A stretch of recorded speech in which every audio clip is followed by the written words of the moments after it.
प्राप्ति धीरस्तत्र न मुह्यते அப்படினு வந்து கிருஷ்ணர் சொல்றார்.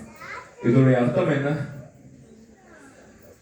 ஆத்மா, உடல் பெற்ற ஆத்மா எப்படி சிறு வயதிலிருந்து இளமைக்கும் இளமையிலிருந்து முதுமைக்கும் வந்து மாற்றம் அடைகின்றதோ அதே போல மரணத்தின் பொழுது ஆத்மா வேறொரு உடலுக்கு வந்து மாற்றம் அடைகின்றது.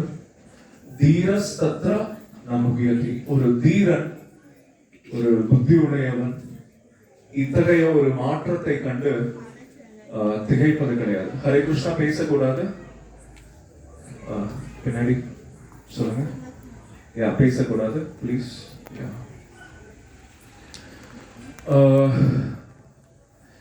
பொதுவாகவே இந்த விஷயத்தை அல்லது நாம் ஆத்மா இந்த உடல் இல்லை அப்படின்ற விஷயத்தை வந்து நம்ம பல முறை வந்து கேள்விப்பட்டு இருந்தாலும் கூட அதை உண்மையில் நம்மளுடைய வாழ்க்கையில வந்து நம்ம வந்து உணர்வதே இல்லை.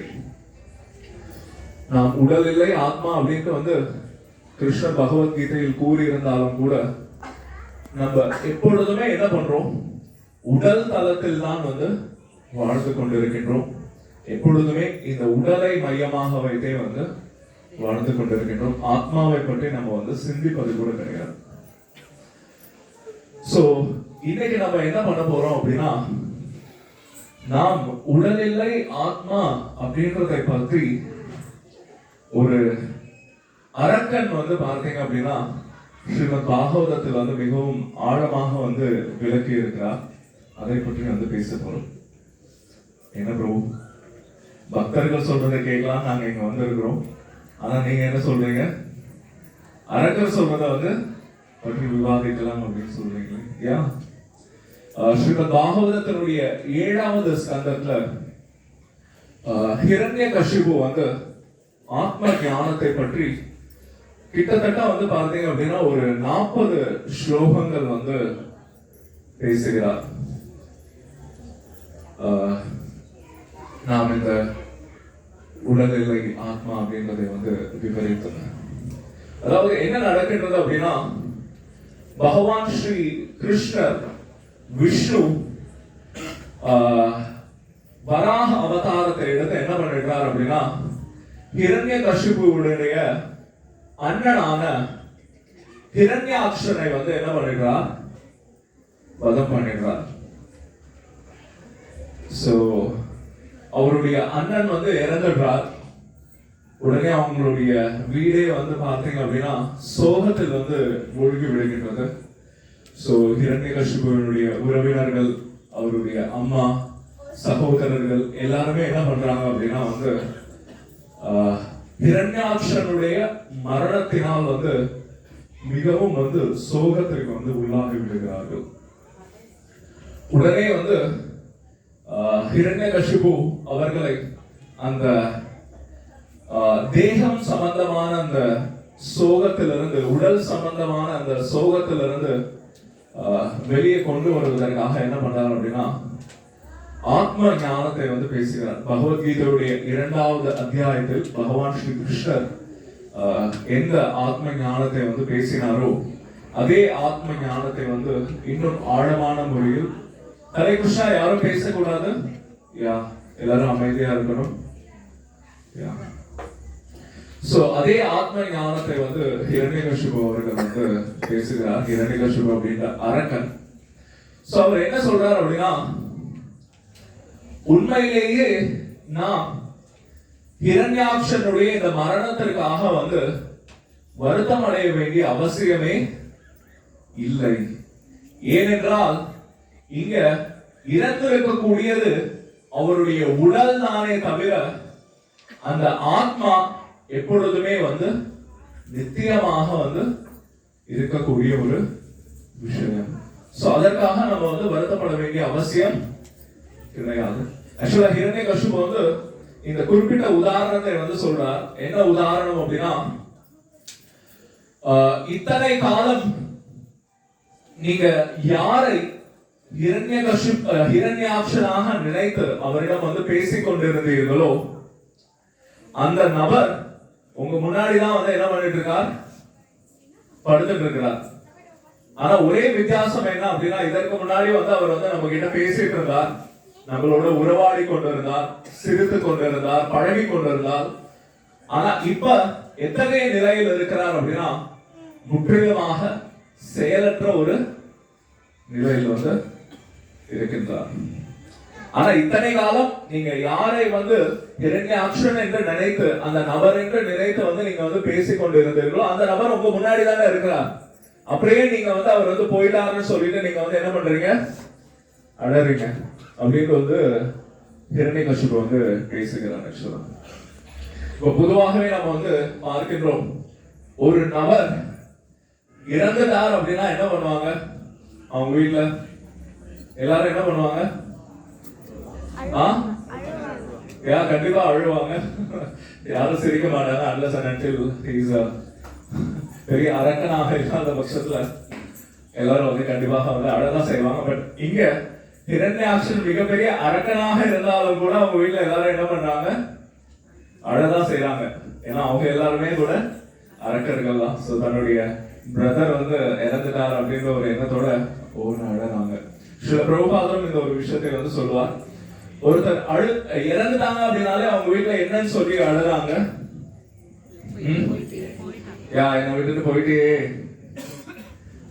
என்னை இப்படி தனியா விட்டுட்டு போயிட்டீங்களே அப்படின்னு சொல்லிட்டு என்ன பண்றாங்க, மக்கள் வந்து அழுகிறார்கள். தமிழ்ல மட்டும் கிடையாது, நீங்க எந்த மொழிகள்ல வந்து எடுத்துக்கொண்டு இருந்தாலும் ஒருத்தர் வந்து இறந்துட்டார் அப்படின்றதை வந்து என்ன சொல்லுவாங்க அப்படின்னா, போயிட்டீங்களே அப்படின்னு தான் வந்து சொல்லுவாங்க. உதாரணத்துக்கு ஐ திங்க் நீங்க நிறைய தெலுங்கு மக்கள் இருக்கிறீர்கள். சோ தெலுங்குல போயிட்டார் அப்படின்றது, இறந்துட்டார் அப்படின்றது என்ன சொல்லுவோம், சனி போயாரு, இல்ல வந்து வெளி போயாரு. இங்கிலீஷ்ல he is gone அப்படின்னு வந்து சொல்லுவாங்க, அவர் வந்து போயிட்டார்.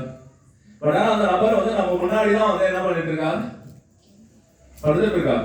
அப்படியே போயிட்டீங்கன்னு சொல்றீங்க.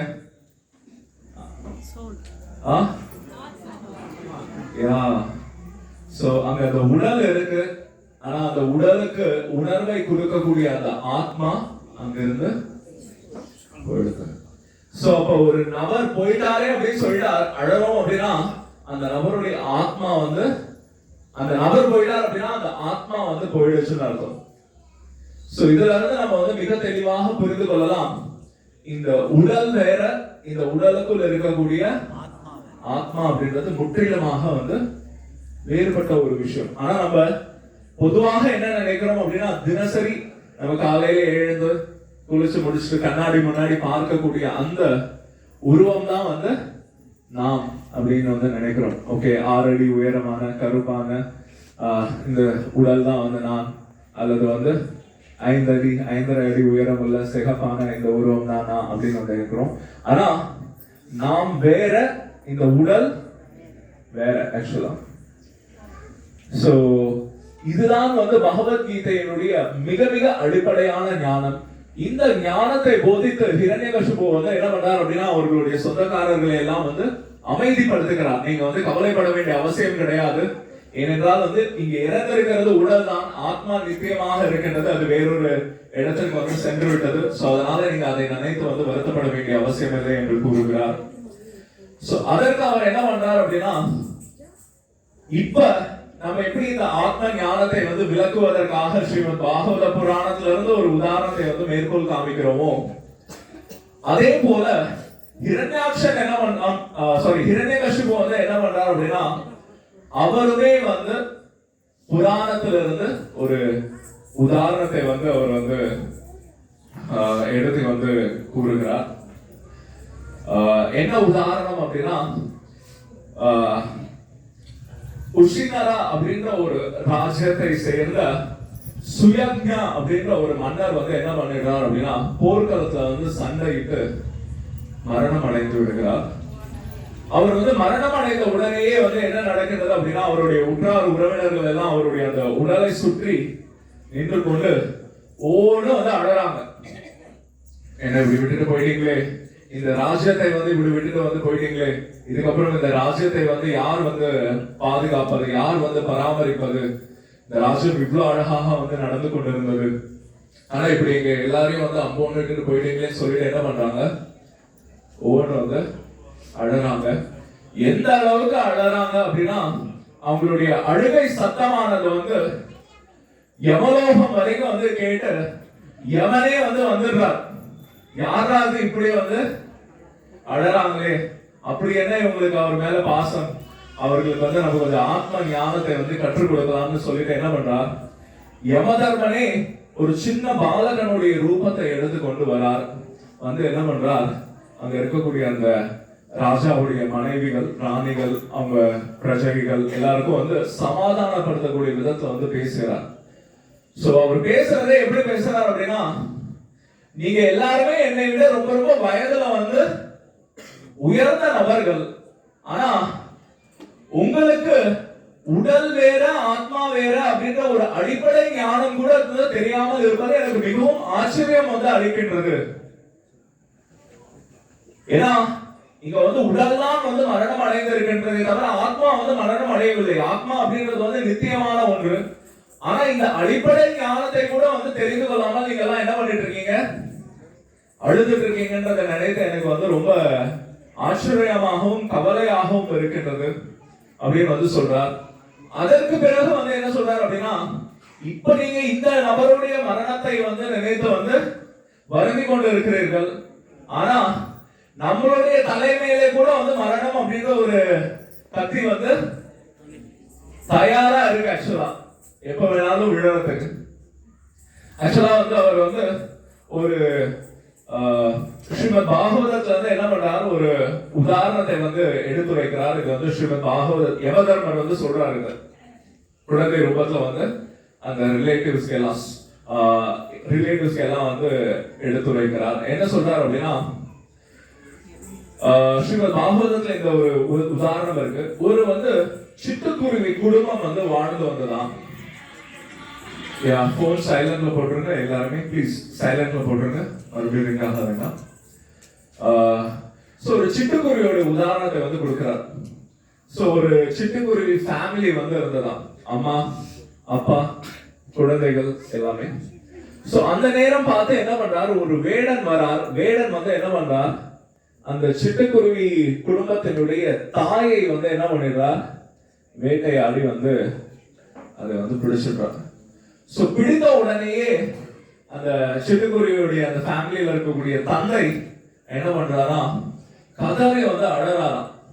ஐயோ, இப்படி வந்து இந்த இந்த வேடன் வந்து கொஞ்சம் கூட வந்து இரக்கமே இல்லாமல் என்னுடைய மனைவியை வந்து இப்படி வந்து என்ன பண்ணிட்டார், குடிச்சிட்டு போயிட்டாரே, இப்ப நான் எப்படி வந்து அவளை விட்டுட்டு நான் வந்து வாழ்வது.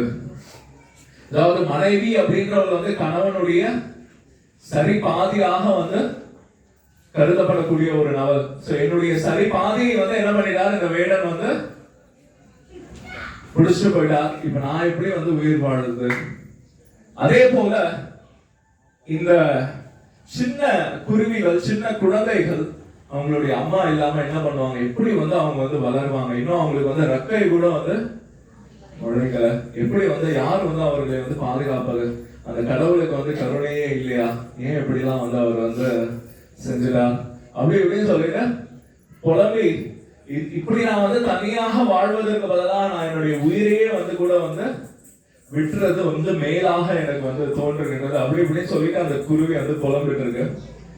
சோ இப்படி வந்து புலம்பிட்டு இருக்கக்கூடியதை வந்து பார்க்கக்கூடிய அந்த வேடன் வந்து என்ன பண்றார், ஓகே இந்த குருவி வந்து இப்ப எப்படி இருக்கு, தன்னுடைய கவனத்தை சிதறவிட்ட ஒரு நிலையில இருக்கு. இந்த நேரத்துல இந்த குருவியையும் என்ன பண்ணிடலாம், இன்னும் எளிமையாக வந்து வேட்டையாடி விடலாம் சொல்லிட்டு என்ன பண்றார், ஒரு அம்பை விடுறார். அந்த அம்புல அந்த குருவி வந்து மாட்டி அதுவும் வந்து தன்னுடைய உயிரை வந்து விட்டு விடுகின்றது. ஆக்சுவலா இந்த கதையில வந்து யமதர்மர் வந்து எதை வந்து விளக்குகிறார் அப்படின்னா, நம்ம மற்றவர்களுடைய மரணத்தை கண்டு நம்ம வந்து வருந்தி கொண்டு இருக்கின்றோம், புலம்புகின்றோம், சிச்சோ போயிட்டாங்களேன்னு வந்து நினைக்கிறோம். ஆனா நம்மளுடைய தலைமையிலே வந்து மரணம் வந்து எப்பொழுதுமே வந்து எந்த நொடி வேணாலும் நம்ம வீட்டு கதவை வந்து தட்டுவதற்கு வந்து தயாராக வந்து இருக்கின்றது. சோ இதுதான் இந்த உலகத்துடைய இயல்பு. இப்படிப்பட்ட ஒரு சூழ்நிலையில் நீங்கள் வந்து மற்றவர்களுடைய மரணத்திற்காக வருந்துவது அப்படின்றது வந்து ஒரு சரியான விஷயம் கிடையாது. அதற்கு மாறாக நீங்க முதல்ல உங்களை பற்றி வந்து யோசிக்க வேண்டும் அப்படின்னு சொல்லிட்டு விளக்குகிறார். அது மட்டும் இல்லாமல் அவர் வந்து என்ன சொல்றார் அப்படின்னா, உண்மையிலேயே நீங்க இவரை வந்து உங்களுடைய குடும்ப அங்கம் அல்லது இவர் என்னுடைய கணவன், இவர் என்னுடைய மனைவி, இவர்கள் என்னுடைய குழந்தைகள் அப்படின்னு சொல்லிட்டு நம்ம நினைச்சிட்டு வருந்துகின்றோம். ஆனா இந்த உறவு அனைத்துமே எப்பொழுது இந்த உடல் வந்து மண்ணோட மண்ணாக வந்து போகின்றதோ அந்த நொடியே வந்து இந்த உறவு எல்லாமே வந்து பாத்தீங்க அப்படின்னா முற்றுப்புள்ளிக்கு வந்து விடுகின்றது. சோ இது வந்து பிறவிதோறும் தொடரக்கூடிய ஒரு உறவு வந்து கிடையாது. இந்த பிறவில தான் வந்து இவர் உங்களுக்கு கணவன், இவர் உங்களுக்கு மனைவி, இவர் உங்களுக்கு வந்து குழந்தைகள். ஆனா அடுத்த பிறவில யார் எங்க போய் வந்து பிறகு போறோம் அப்படின்றது வந்து யாருக்குமே வந்து தெரியாது. யாராவது சொல்ல முடியுமா? அடுத்த பிறவிலையும் வந்து இவங்க தான் எனக்கு கணவன். அப்கோர்ஸ் மேபி வந்து சினிமால மேபி டயலாக் வந்து சொல்லலாம், 7 ஜென்மம் எடுத்தாலும் வந்து நீதான் என்னுடைய மனைவி கணவன் அப்படிலாம் வந்து டயலாக் வேணா சொல்லலாம். ஆனா அப்படி வந்து நடக்க போறது வந்து கிடையாது. ஆக்சுவலா அந்த ஜீவன் எங்க போவோம் அப்படின்றது வந்து யாருக்குமே வந்து தெரியாது. ஆக்சுவலா அடுத்து யமதர்மர் வந்து விளக்குகிறார், இந்த குடும்ப உறவு அப்படின்றது எப்படிப்பட்டது அப்படின்னா, ஒரு மிகப்பெரிய ஒரு வெள்ளத்தில் வந்து வெள்ள நீர் வந்து அடிச்சுட்டு வரப்ப அதுல வந்து பல குப்பைகளும் புற்களும் மிதந்து கொண்டு வருகின்றது. அந்த வெள்ளத்தில் வந்து சுழல் வந்து ஏற்படும் பொழுது ஒரு சில குப்பைகள் வந்து ஒன்றாக வந்து சேருகின்றது. மறுபடியும் அடுத்த சுழல்ல வந்து என்ன ஆகிறது அப்படின்னா, அந்த குப்பைகள் வந்து பிரிந்து வேற குப்பைகளோட போய் வந்து ஒன்றாக வந்து சேர்ந்து விடுகின்றது. அதே போலதான் இந்த குடும்ப உறவுகளும். ஆக்சுவலா ஏதோ இந்த பிறவில நம்ம எல்லாரும் வந்து ஒன்றாக ஒரு குடும்பமாக, கணவனாக, மனைவியாக, குழந்தையாக, அண்ணன் தம்பியாக இல்ல அக்கா தங்கையாக வந்து பிறந்திருக்கலாம். பட் இந்த பிறவி முடிகிற தருவாயில என்ன ஆயிடுறது, இந்த உறவுகள் எல்லாமே வந்து மறைந்து விடுகின்றது. இப்படிப்பட்ட ஒரு தற்காலிகமான ஒரு உறவின் மீது நாம் வந்து பந்தத்தையும் பாசத்தையும் வந்து வளர்த்து கொண்டோம் அப்படின்னா கட்டாயமாக அந்த ஜீவன் வந்து துன்பத்திற்கு தான் வந்து ஆளாக நேரிடும். ஏனென்றால் இந்த உலகத்தில் எந்த உறவாக இருக்கட்டும், எந்த நபர்களாக இருக்கட்டும், அல்லது எந்த ஒரு பொருளாக இருக்கட்டும், நிரந்தரமாக நம்ம கூட இருக்கவே முடியாது. யாராவது சொல்ல முடியுமா? இல்ல பிரபு, இது என்னை விட்டு போகவே போகாது, என் கூட நிரந்தரமாவே இருக்கும், என்னுடைய கணவனும் நானும் பிரியவே மாட்டோம் அப்படின்னு யாராவது சொல்ல முடியுமா? நோ. இந்த உலகத்துல எல்லா உறவுகளுமே வந்து தற்காலிகமானதுதான். ஏதோ ஒரு காலகட்டத்தில் நம்மை விட்டு பிரிந்து போகதான் வந்து போகின்றது. அப்படி பிரிந்து போகக்கூடிய இந்த தற்காலிகமான ஒரு உறவின் மீது நம்ம வந்து பந்தத்தையும் பாசத்தையும் அதிக அளவில் வந்து வளர்த்து கொண்டோமே ஆனால் கண்டிப்பாக அதன் காரணத்தினால நமக்கு வந்து துன்பம் மட்டுமே வந்து நேரிடும். ஏன்னா எந்த ஒரு ஜீவன் மேலே நம்ம அதிக அன்பை வளர்த்தோம் அப்படின்னா கண்டிப்பா அந்த ஜீவன் ஏதோ ஒரு சூழ்நிலையில நம்ம விட்டு பிரிந்து போகதான் வந்து போறாங்க. உதாரணத்துக்கு ஒரு கணவன் வந்து தன்னுடைய மனைவியின் மீது அதிக ஒரு அன்பையும் பாசத்தையும் வைக்கிறார் அப்படின்னா ஓகே, மேபி கொஞ்ச காலம் வந்து ஒன்றாக இருப்பார்கள்.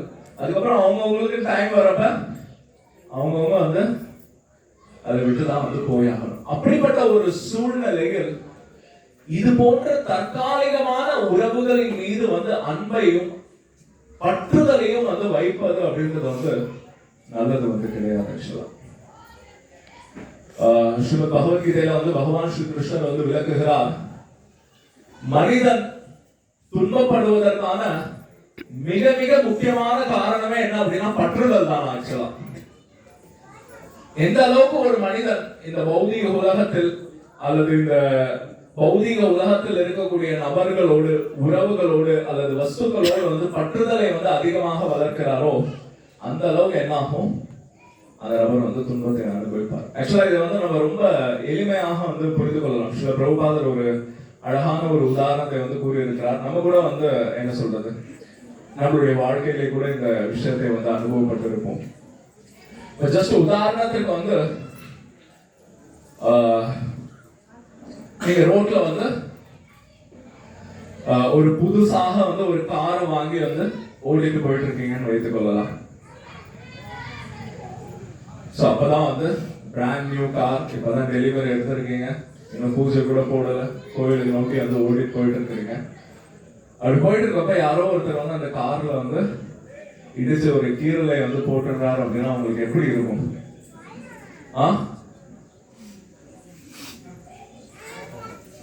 யாருக்கா அந்த அனுபவம் இருக்கா? புதுசா வண்டி வாங்கி ஃபர்ஸ்ட் கீரல் விழுந்தப்ப ஏற்படக்கூடிய வலி வந்து பாத்தீங்க அப்படின்னா காதல் தோல்வியை விட வந்து அதிகமான ஒரு வலியா இருக்கும் ஆக்சுவலா.